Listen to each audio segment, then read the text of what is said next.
Yeah, definitely don't worry about people with Change the Channel. Um, I, I don't talk to Allison in particular anymore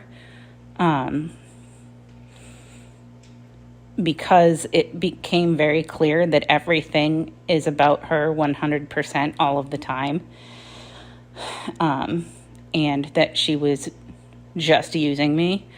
So I have not spoken to her since January 6th. And yes, that January 6th. So that's how I know the date sticks in my brain.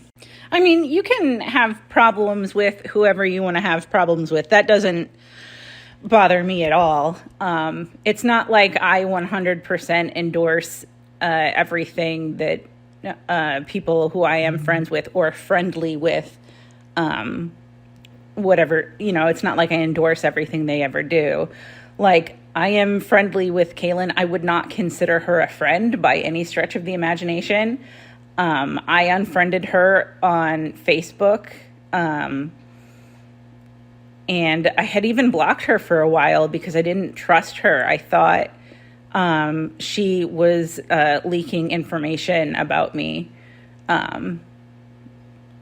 because I kept hearing things about me online that were private, like should not have been accessible to anybody who wasn't on my friends list. That's actually why I nuked my old account on Twitter, because even when it was private, information was still getting out and I couldn't figure out who was doing it. What a complete, like, they're just hypocritical jerks.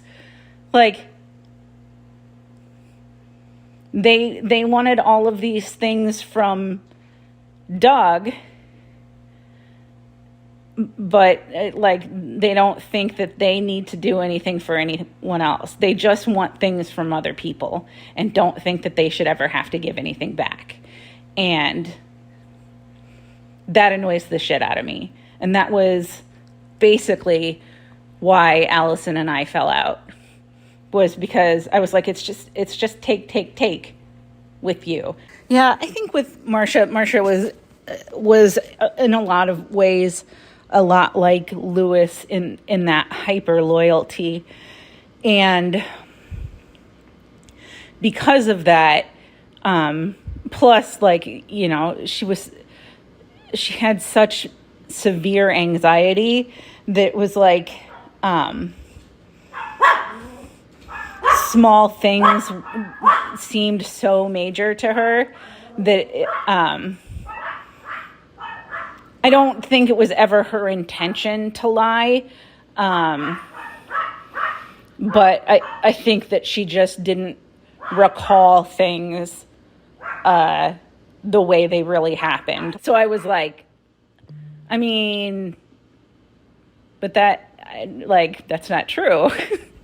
So like when I was trying to calm her down, I would be like, I don't see any hate videos out there, so it's okay. Just, calm down. But I mean, that was the level of dedication that she had to Eric. I know that I did what I thought was best under the circumstances that I was placed in at the time. And I know that what I thought was best was not always the best thing, because of the environment I was in. But I made the best judgment that I could. And because of that, I don't, I feel bad for some of the decisions I made, but I don't regret the thought process that got me there, if that makes any sense. Like, I never did anything intentionally to be a jerk or to, like, hide any secrets that people, like, that For instance, with like Screaming Mantis and the Jew Oreo situation, she did not want anyone to know that she had been assaulted because she knew that the backlash against her from his fans would be awful. And so she wanted that to be private. And so I asked her if she'd be willing to talk to the company, and she said yes. And I asked her if she wanted to get the police involved, and she said no. And so I hooked her up with, I was like, I know somebody who is a crisis counselor. Would you like to talk to them? And she said yes. And so I hooked her up with Iron Liz, and I made that connection for her. And then I said, I will never talk about this again unless you want to talk about this again, because that is what you are asking of me. And that is how we moved forward with it. You know, as soon as she went public with it, I stood behind her and I said, yes, this is what happened. What she says happened. And, you know, the reason I wouldn't talk to anyone about it before is because she didn't want that out there. And, you know, people can complain about like, hiding stuff or whatever, but it's not my place to out somebody else's sexual assault and their trauma. So, and then the only other issue that I knew that was like an actual issue with Jew Wario was that he did sort of groom a girl who was 18. So it wasn't illegal. It was just kind of ick. I was the one that told her, hey, this is sort of like an inappropriate situation. And at the time, she was like, no, this is fine. You know, she was like sending pictures of herself wearing a naughty nurse's costume and all that. And I was like, you know, this isn't really appropriate. He's so much older than you. You know, then it was like 2 years later, maybe, that she was like starting to post about it on Tumblr about how he groomed her and she was like 16 years old mentally at best. And I was like, I contacted her directly because I knew who she was. And I was like, and I posted about it, like I replied to it on Tumblr. And I was like, if you want to step forward and make a complaint to the company, I am more than willing to escalate this for you. And both publicly and privately, she declined to come forward. And at that point, I'm stuck because I can't go forward with this person who won't give their name, has given these allegations against Jew Oreo, because there's nothing to move forward with there. Even if I know that it happened, you know what I mean? It comes across as cancel culture. And so I was really stuck there. And so like when they included that in the doc, I was like, you know, I feel for her, but she was the one who didn't want to do anything about it, except for complain anonymously on Tumblr. Like I asked her if she wanted to make a complaint to the company, and she said no. And obviously she couldn't make a complaint legally because there was no legal complaint to be made. So that situation really frustrates me. But I am glad that Screaming Mantis did complain to the company about it when I asked her if she wanted to, because, excuse me, because that meant we ended our association with him right away. And then when she went public, a lot of I think maybe two or three other women were able to come forward and say, this also happened to me. And I didn't know about those situations, but at least they felt comfortable then telling people about it, or telling me. I don't know if they ever went public or if they just told me because, I was the only person associated in their brains with Channel Awesome who still cared, even though I didn't work for the company anymore and there wasn't anything I could do.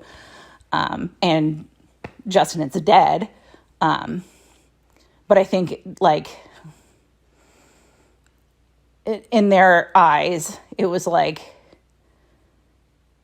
being able to tell somebody who had worked for the company was like a release in some way. And so, I'm glad at least that I could do that for them. To make it totally clear, I am not friends with Allison at all anymore. So you never have to worry about saying anything about her that is going to offend me.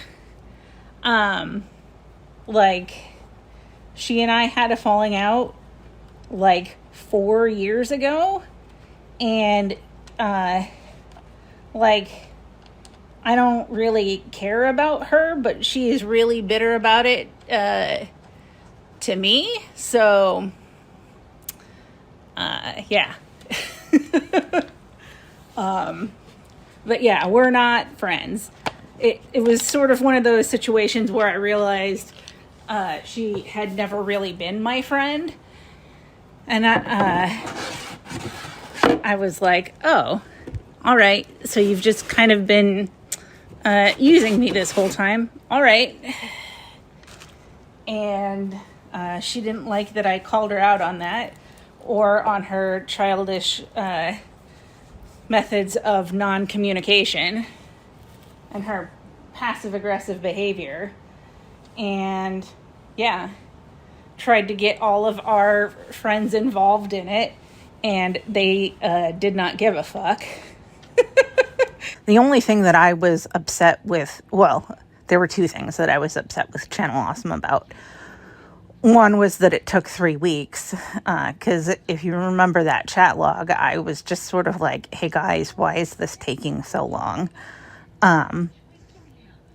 But, I mean, the thing that I was really upset with them about is that by posting the chat log, they outed the victim. Because everybody was, then they knew who the contributor was, and then people were able to piece it together. And the thing is, if we had gone out and told people, oh, by the way, Justin's a predator, to all of his friends, there would have been a lot of backlash. And that's exactly what the victim didn't want. She was afraid she would get death threats and things like that because, people, fans of Channel Awesome get crazy. You probably have a better understanding of, why we didn't tell anybody. And I don't think the initial not telling of people is any more Channel Awesome's fault than it is my fault. Our displays of grief were done with the consent of the victim, because it was if we ignore the fact that he died, people are going to wonder what the fuck is up, right? So we have to do something. But I think people never realized that everything I brought up, aside from donating to suicide prevention hotline, which is actually just a good thing to do, no, nothing Justin related ever actually came to fruition from me. Like, the Jew Wario hats never happened, even though I got the patches. The Con Bravo had me set up that memorial for him, and I didn't even go. Like, I went as far as buying a ticket to Canada, and then I didn't go. So there was a group that wanted to do the You Can Play This Awards, and they asked me to be on the board of it, and I stuck around long enough to make sure that got shot down. And it's like, even people don't know this, but even like Iron Liz talking about, like, a friend came to her and was like, hey, I have somebody who I'd like you to talk with, who was a sexual assault victim. That was me. I asked Liz to talk to the victim because I knew that she had that crisis center training. My ex worked for Con Bravo, and he had told me that he went to the president of Con Bravo, and he was told that because contracts had already been signed, that nothing could be done, and Justin was an invited guest. And so he was still going to be there. And this was obviously, like, in that year after the rape, but before Justin killed himself. And I was absolutely astounded. I was like, what the fuck?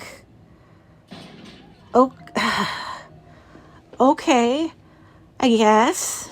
I tried to do all of the best things to keep her safe and other people safe by trying to keep him away from other conventions. But, you know, I could only do what I could do without, you know, putting the victim at risk, or, you know, being accused of slander if the victim then said, well, it never happened, you know, in order to protect herself. So, yeah. It was a weird, awful, bad time. So I don't know if you ever knew this, but I used to date Julian, Sad Panda, and that is part of how Team Marganars came to be. And while I was dating Julian, I went to MagFest one year, and Chaos D1 was there. And Chaos D1 is a known philanderer. He cheats on his wife all the fucking time. Anyway, so several of us are hanging out in my room one night, and he wants to feel my breasts. And I'm very, like, I don't care. Like, I did not view it in any way as, like, a sexual thing. So I was like, whatever, because, like, we're in front of people, and, you know, it's just, like, a weird thing to ask someone. And I was like, yeah, I guess. You know, it's like, it was clear that I was, like, in no way interested or turned on. It was just like Sure. Do you want to touch my elbows later too? Kind of thing. And that's not actually the part why I have issues with KSD1. But later a tickle fight started, and he stuck his hand between my legs and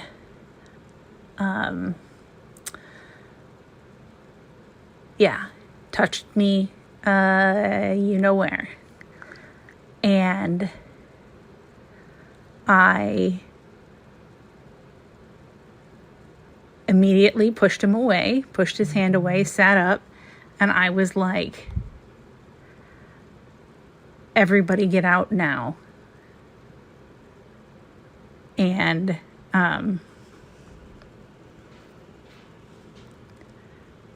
that's why I don't like him. Like, he knew I was dating Julian, and he did that, and like, he was already cheating on his wife with one of the girls in the room, and I'm friends with his wife, so I was like, what the fuck? And I've been uncomfortable with him ever since. And what really bothers me is that I told people about this after it happened, and Matt was at that MagFest, and he, I guess, forgot, or I wasn't clear, but because on the last day of that we were all there, we were getting ready to like leave to say goodbye, go to the airport or whatever, and John, who is KSD1, asks if he can come to my room. And I was like, why? He says, I have something I want to give you. And I was like, oh, okay. He's like, yeah, I have a gift for you. And I was like, oh, okay. And so I immediately messaged Matt, and I was like, can you get here as soon as possible? Because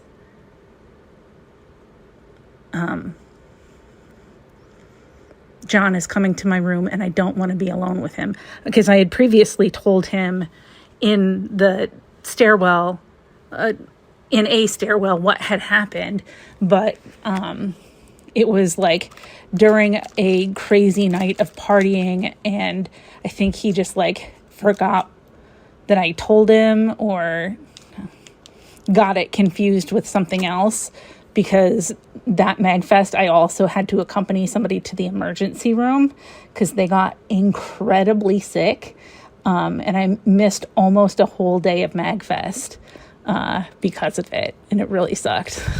When we were all in the room together, they had ideas of like group sex, and nobody communicated this to me and just decided to assault me.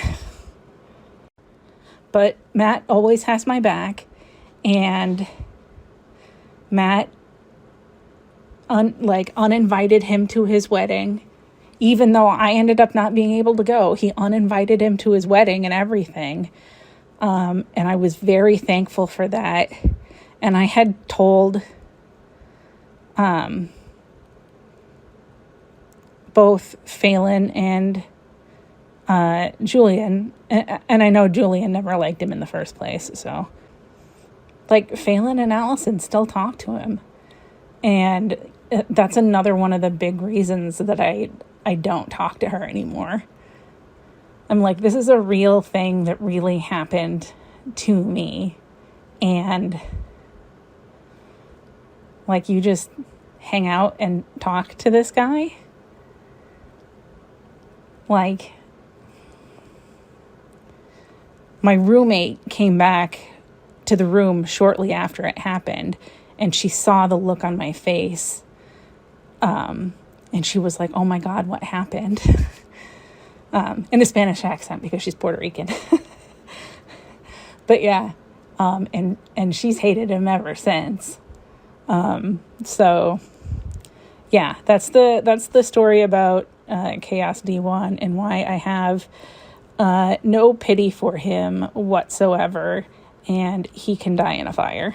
First of all, I think Nettles is a jerk, and he's really only there to tear people down. Supposedly, he thinks some people have real grievances, but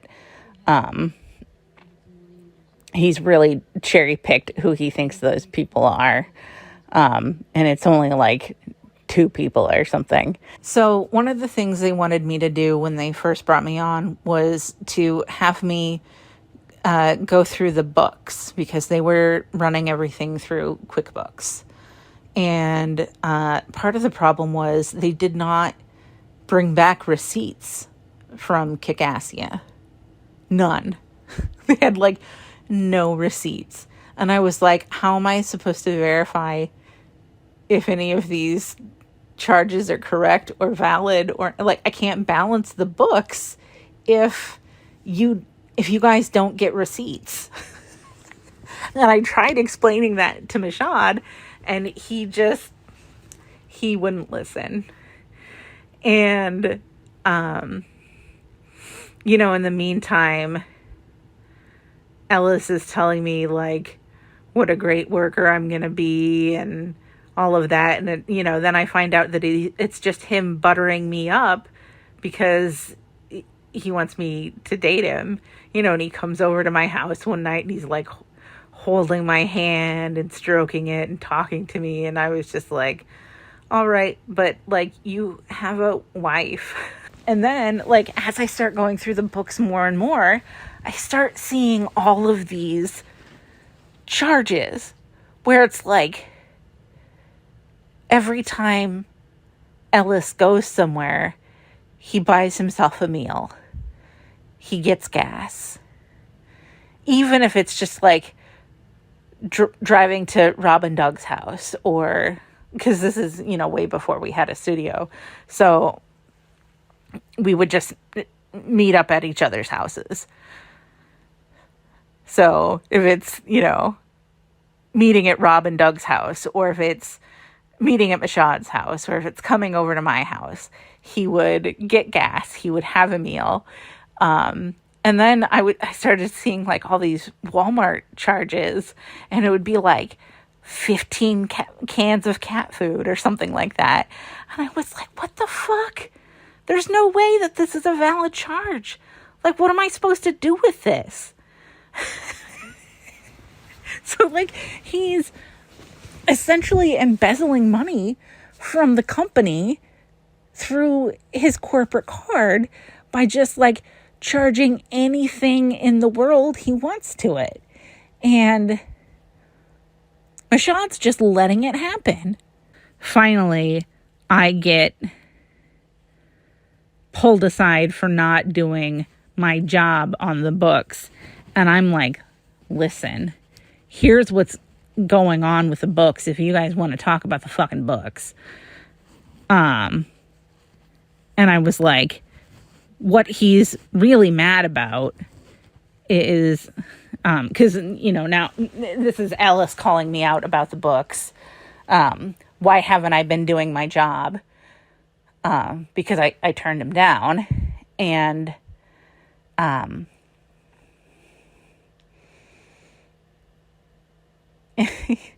he's like, it's not your business what I spend money on. And I'm like, it is my business what you spend money on, because this is what you've asked me to do.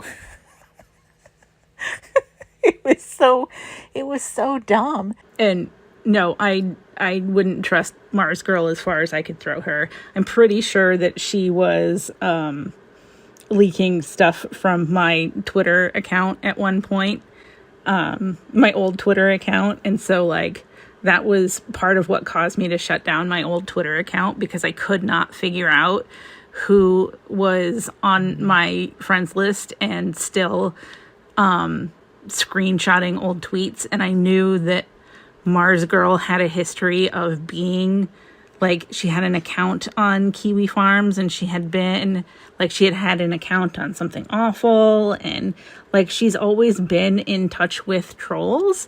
And so I was like, you know what? I don't trust her. But yeah, I watched, I think, the first couple videos in Nettle's series, and he was basically like, there's only a couple people in this document who I think have real legitimate grievances.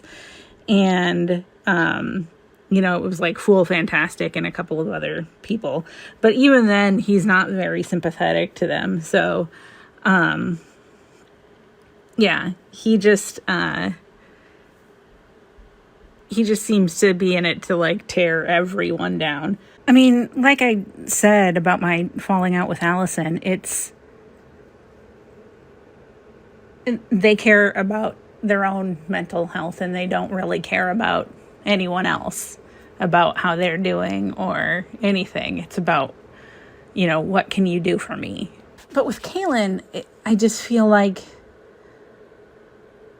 she just likes to be involved in drama, whatever that drama is.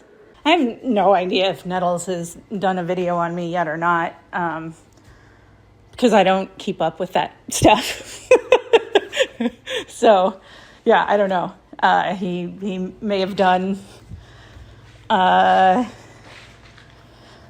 I would guess probably not, because I haven't gotten like an influx of trolls. So I already know I did the right thing. So fuck it.